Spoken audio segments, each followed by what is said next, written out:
అందరికీ ఉగాది శుభాకాంక్షలు. చాలా బాధగా ఉంది. ఈరోజు అందరూ పండగ జరుగుతున్నటువంటి సందర్భంలో పండగ కూడా పక్కన పెట్టి వైఎస్ఆర్ కుటుంబంలో జరిగినటువంటి కొన్ని పరిణామాలు, ప్రత్యేకంగా ఈరోజు షర్మిలా గారు ఇచ్చినటువంటి స్టేట్మెంట్కు ఈరోజు సమాధానం ఇవ్వకుండా ఉంటే మరీ జాప్యం అవుతుందనేటువంటి దాన్ని అర్థం చేసుకొని ఈరోజు ఈ ప్రెస్ మీట్ పెట్టవలసినటువంటి పరిస్థితి వచ్చింది. నిన్న షర్మిలా గారు అనేక ఆరోపణలు జగన్మోహన్ రెడ్డి గారి మీద, అదే రకంగా అవినాష్ రెడ్డి గారి మీద చేయడం,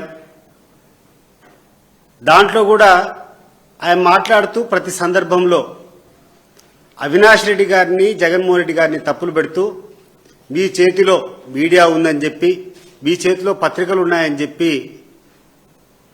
ఇష్టానుసారం మీరు మా మీద అబద్ధాలు చెప్తారనేటువంటి విషయం మాట్లాడింది. ఈ సందర్భంగా షర్మిలా గారికి గుర్తు చేస్తున్నా, ఈరోజు ఈనాడు పేపర్ చూడు, ఈరోజు ఆంధ్రజ్యోతి పేపర్ చూడు, ఏ రోజు నువ్వు కన్స్ట్రక్టివ్గా మాట్లాడేటువంటి విధానాలకు ఎప్పుడు కూడా కవరేజ్ ఇవ్వరు. ఇప్పటికీ దాదాపు ఈ సోదరీమణులిద్దరికీ, మన సునీతమ్మ కావచ్చు, లేకుండా అంటే షర్మిలమ్మ కావచ్చు, అనేక సందర్భాల్లో హెడ్లైన్స్లో, ఫ్రంట్ పేజీలో, ఆంధ్రజ్యోతిలో కానీ ఈనాడులో కానీ ఎప్పుడు ప్రకటన వచ్చినా కూడా జగన్మోహన్ రెడ్డి గారి ఇమేజ్ను డ్యామేజ్ చేయడం కోసం, అవినాష్ రెడ్డి గారి ఇమేజ్ను డ్యామేజ్ చేయడం కోసం వివేకానంద రెడ్డి హత్యను వాళ్ళకు ఆపాదిస్తూ చేసేటువంటి ప్రకటనలు తప్ప ఏమైనా ఉన్నాయా అని చెప్పి ఈ సందర్భంగా నేను ప్రశ్నిస్తున్నా.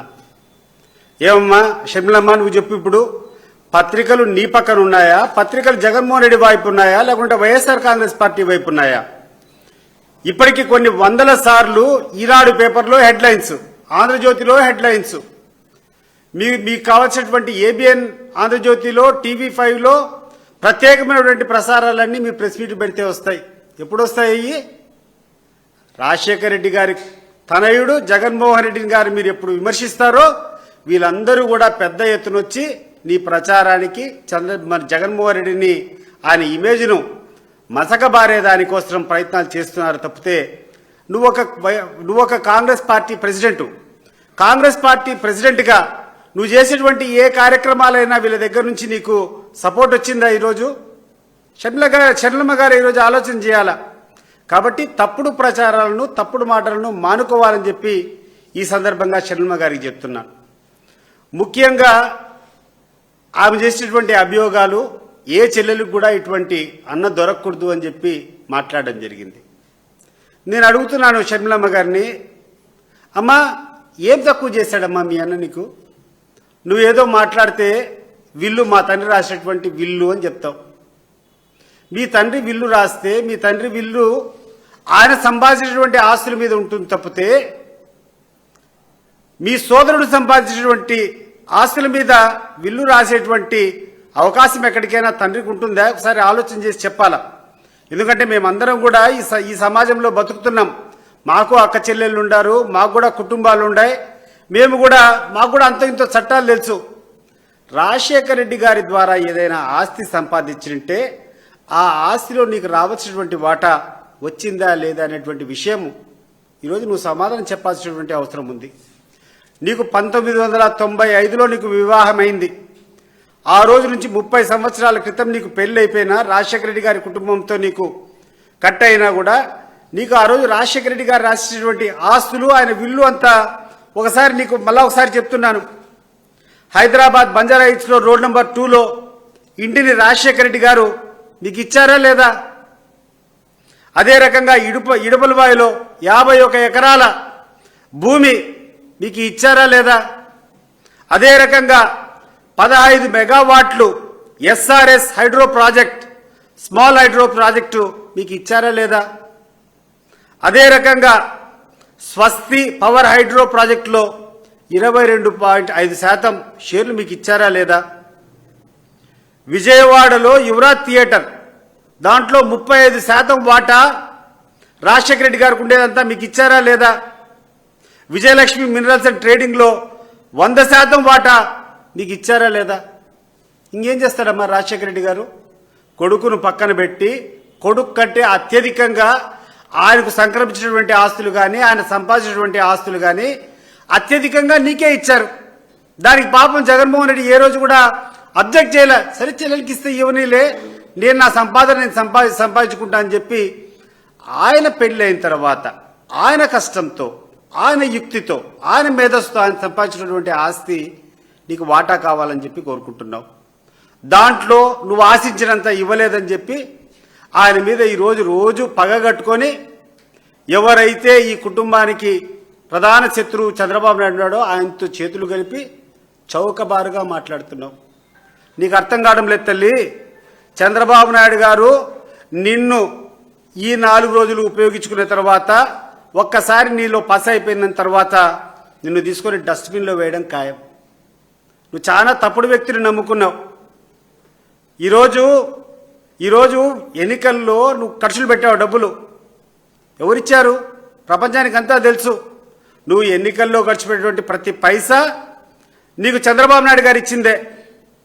ఈరోజు సునీతమ్మ గారు మాట్లాడితే సునీతమ్మ గారు చేసేటువంటి ప్రతి అడుగులో చంద్రబాబు నాయుడు గారి హస్తము, లోకేష్ గారి హస్తము.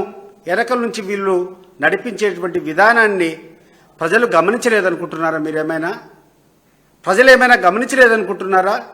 ఇప్పటికైనా దయచేసి స్వస్తి చెప్పండి. ఈ చౌకబారు రాజకీయాలకి, ఈ చౌకబారు విధానానికి దయచేసి స్వస్తి పలకాలని చెప్పి ఇద్దరు సోదరిమణులను సునీతమ్మని కానీ లేకుంటే షర్మిలమ్మ గారిని చేతులెత్తి జోడించి మిమ్మల్ని కోరుకుంటున్నాను. మీరు ఎంత దూరం జగన్మోహన్ రెడ్డి గారిని అప్రతిష్ట పాలు చేయాలని ప్రయత్నం చేస్తే ప్రజల దృష్టిలో మీరు అంత భయంకరంగా మీకు చెడ్డ పేరు వస్తుంది. అది గుర్తుపెట్టుకో. ఇప్పుడే అనరాని మాటలు మీ చెవులు చేరుతున్నాయో లేదో కానీ ఎక్కడ కామన్ పర్సన్స్ ఉన్నా కూడా ప్రతి ఒక్కరూ మాట్లాడుకునేటువంటి విధానం ఏంటంటే ఇటువంటి పనికి మాలినటువంటి సోదరి మాకు ఉండకూడదు. జగన్మోహన్ రెడ్డికి ఉన్నటువంటి పనికిరాని సోదరి లాంటి సోదరులు మాకొద్దు, సోదరి మనులు మాకొద్దు అని చెప్పి ఈరోజు ఆంధ్ర రాష్ట్రం అంతా వెనకాల గుసగుసలాడుకుంటాడారు. అది నీ చెవుకు చేరిందో లేదో నాకు అర్థం కావడంలే. నువ్వు ఏ రోజు మాట్లాడినా నువ్వు PCC president, Pradesh Congress president అంటే కాంగ్రెస్ పార్టీ యొక్క గలం విప్పాల్సినటువంటి వ్యక్తివి, కాంగ్రెస్ పార్టీ యొక్క ఆశయాలను ప్రజలకు తీసుకోవాల్సినటువంటి వ్యక్తివి. కానీ నువ్వు చేస్తున్నదేదమ్మా, you have become a mouthpiece of Chandrababu Naidu and Lokesh.